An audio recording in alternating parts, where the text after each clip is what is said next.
At first, the room feels animated, expressive. People laugh easily, stories flow, reactions come fast and land cleanly. Someone moves through the space with confidence, adjusting their face as naturally as breath. They are never still for long. Their expression changes depending on who stands in front of them. With one person, they soften. With another, they sharpen. Their smile widens or narrows with precision. Their posture shifts subtly, shoulders relaxing or straightening as needed. Nothing looks fake. They speak with energy, but not too much. They listen with interest, but never too deeply. They know when to react and when to pause. Their timing is accurate. Their presence fills gaps smoothly. The room responds well to them. Attention gravitates without effort. People lean in. Conversations brighten slightly when they arrive. There is a sense that something has been added to the atmosphere. They seem open, available, easy to read. But if you watch closely, the expressions arrive too cleanly. The emotions switch on and off without residue. Laughter ends the moment it is no longer useful. Concern fades as soon as it has been acknowledged. Nothing lingers. They tell stories, but the details shift depending on the audience. Not dramatically, just enough. The version fits the listener. No one notices because each version feels complete on its own. When the room changes mood, they change first. Before anyone else reacts, their face has already adjusted. Before the conversation turns, they are already aligned with the new direction. It feels impressive, skilled, controlled. Yet there is a strange absence beneath the performance.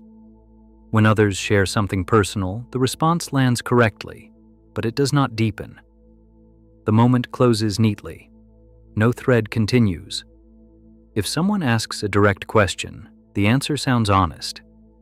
If another person asks the same question later, the answer shifts slightly. Both feel true in the moment. Neither reveals much. The actor never contradicts themselves openly. They simply become someone slightly different each time. Their emotions appear situational rather than continuous. They feel exactly what is needed right now.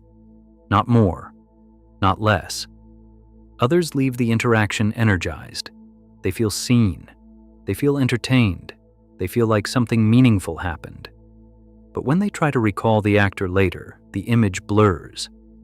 The personality feels familiar and vague at the same time. Strong in the moment, hard to hold afterward. The room never sees what happens between performances. There is no visible tension, no collapse, no dramatic reveal. Just a seamless sequence of roles, each one convincing, each one temporary. The actor exits the room with the same ease they entered. The atmosphere settles back into place, and no one can say exactly who just left. This is where Jung would stop watching the performance and begin asking what happens when the mask is no longer needed, or worse, when it cannot be removed. The actor does not begin as a performer. The role develops as protection. Somewhere early, expression became conditional. Being genuine did not feel safe or did not feel effective. Reaction had to be shaped, emotion had to be managed. So the mask formed. Jung would see the mask not as deception, but as adaptation. The actor learned which expressions were rewarded and which ones were ignored, which emotions brought attention and which ones created distance. Over time, the face became adjustable. The self moved behind it. What could not be expressed was not destroyed. It was stored. This is the shadow. The shadow of the actor is not loud or aggressive. It is unintegrated. It holds emotions that were never allowed to exist freely. Anger that had no place, sadness that disrupted flow, boredom that threatened connection. These reactions were trimmed away in favor of something more acceptable. The actor became skilled at reading expectations. They sensed what was needed before it was stated. They offered the right reaction at the right moment. Approval followed. The mask proved effective. But Jung would notice the cost. When expression is always adjusted, inner continuity weakens. Feelings arise, but they are evaluated before being felt. The actor watches themselves feel instead of inhabiting the feeling. Emotion becomes performance even in private. The shadow grows because it is never addressed directly. It waits behind the mask, accumulating unexpressed responses. Not dramatic, not explosive, just unresolved. The actor may feel strangely empty after social interaction. Not exhausted, but hollow.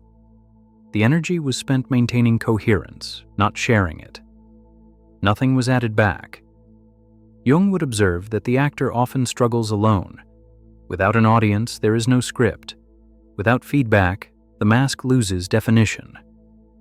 Silence becomes uncomfortable. Stillness feels vague. The actor may avoid these moments. They fill space with distraction, with people, with roles. The shadow remains untouched. Jung would not say the actor is false. He would say the self is fragmented, split between what is shown and what is stored. The mask becomes so practiced that it feels real. The shadow becomes so distant that it feels unfamiliar. But it is still there, waiting for a space where expression does not require adjustment, where emotion does not need to perform, where reaction can exist without consequence. Until then, the actor continues to move smoothly through the world, engaging, expressive, effective, and quietly separated from the parts of themselves that never learned how to appear. This is where Nietzsche would stop listening to the performance itself and begin examining the meaning the actor gives to it. The actor does not experience the mask as falsehood. They experience it as skill, as intelligence, as sophistication. Living behind masks feels justified because it works. The actor learns early that expression is flexible, that emotion can be shaped, that reactions can be adjusted to fit the situation. Over time, this adaptability becomes a strength. Doors open, attention follows, approval comes easily. Nietzsche would notice how quickly this turns into a moral position. The actor begins to see themselves as advanced, as socially fluent, as someone who understands how the world really works. They are not rigid, they are not naive. They do not cling to a single version of themselves. They adapt. This flexibility feels superior to those who insist on consistency. Fixed identity begins to look primitive. Transparency begins to look careless. Authenticity becomes something people talk about, not something to practice. Nietzsche would recognize the shift. What began as survival becomes virtue.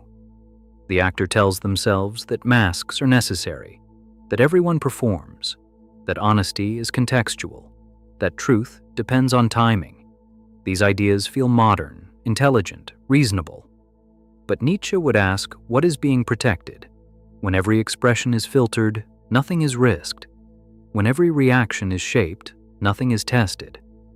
The actor avoids being wrong by never fully standing anywhere. They avoid rejection by never fully arriving. Morality here becomes aesthetic. It values smoothness over substance, elegance over friction, being impressive over being real.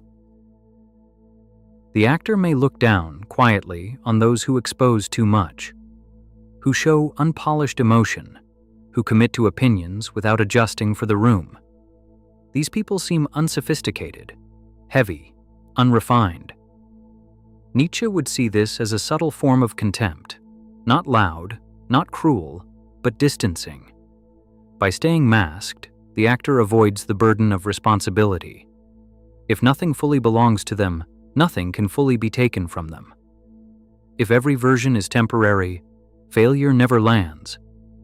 The mask becomes not just protection, but position. The actor moves freely between groups, values, moods. They are welcomed everywhere, challenged nowhere. This feels like success. Nietzsche would question the cost. When a person never commits to a self, they also never experience the weight of one. They do not feel the pressure of standing alone. They do not feel the consequence of conviction. They remain light. But lightness has a price. It cannot anchor meaning. The actor's morality keeps them admired, but unformed. It keeps them adaptable, but unfinished. It allows them to move through the world untouched, but also unchanged. Nietzsche would not condemn the mask. He would ask what remains when the mask is no longer needed, not whether the actor is good or bad, but whether they have ever chosen who they are rather than adjusted to who they were required to be.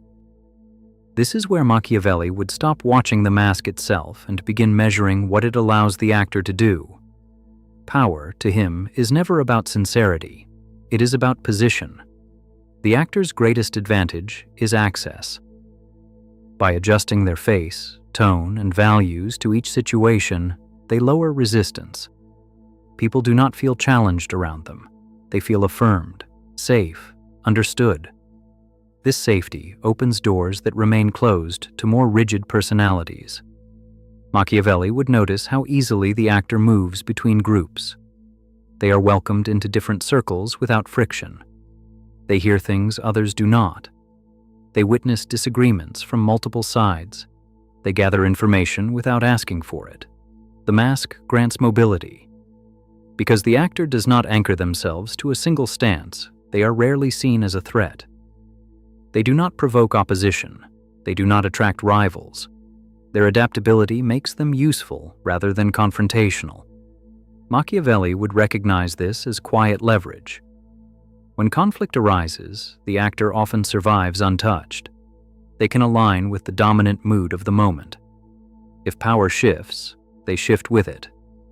If alliances change, they adjust their expression accordingly. Nothing ties them down. The actor avoids direct responsibility by avoiding fixed identity. If something fails, they were only playing a role. If something succeeds, they were never visibly in charge. Credit and blame pass around them. This flexibility creates endurance. Machiavelli would also notice how others begin to rely on the actor. They become a translator between moods, a mediator between egos, a social lubricant that keeps systems running smoothly. This usefulness increases their protection. People hesitate to remove what makes things easier. The mask also provides deniability. When challenged, the actor can retreat into ambiguity. Misunderstandings dissolve, intentions blur, nothing sticks. Power remains without exposure. Machiavelli would not judge this as immoral. He would see it as efficient. The actor does not dominate openly. They do not control outcomes forcefully. They remain present without standing still. They adapt until resistance disappears. Over time, this creates a strange asymmetry. Others commit, others take risks, others reveal themselves. The actor remains flexible, untouchable. But Machiavelli would observe the hidden cost. Power gained through masks depends on constant performance. The actor cannot stop adjusting without losing position. Their influence exists only as long as the mask holds. They gain survival at the expense of solidity. The actor outlasts louder figures. They remain when others fall. They adapt when structures collapse, but they never own the ground they stand on. Power flows through them, not from them. And Machiavelli would leave the observation there, not as praise, not as warning, just a record of how influence can exist without identity and how survival can replace sovereignty. Until the next observation.